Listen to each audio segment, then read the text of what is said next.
હા, વિદાયની વેળાને તો હવે ખૂબ જ ગણતરીના કલાક બાકી રહી ગયેલ છે. કાલે એનો હસ્તમેળાપ છે. જાન આવી રહી છે કાલે અમદાવાદથી.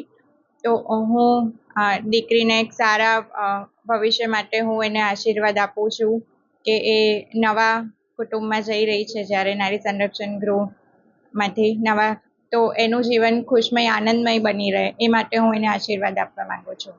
નારી સંરક્ષણ ગૃહ એ મહિલા અને બાળ વિકાસ વિભાગ ગાંધીનગર હસ્તક સંચાલિત સંસ્થા છે.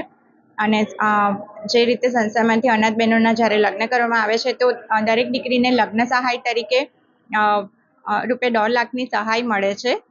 જેમાંથી 50,000 લગ્ન ખર્ચ પેટે કરી શકાય છે, 50,000 તમે એના ગોલ્ડ બોન્ડ કે NSC રૂપે, અને 50,000ની તમે FD કરવાનું થતું હોય છે. એવી રીતે સરકાર દ્વારા સહાય મળે છે. અને બાકીની જે સહાય હોય છે એ શહેરના જે અગ્રવાન હોય છે, આગેવાનશ્રી હોય છે, દાતાશ્રીઓ હોય છે, પદાધિકારીઓ છે, એમના દ્વારા સરસ રીતે લગ્નનું સંચાલન મદદ મળી રહે છે.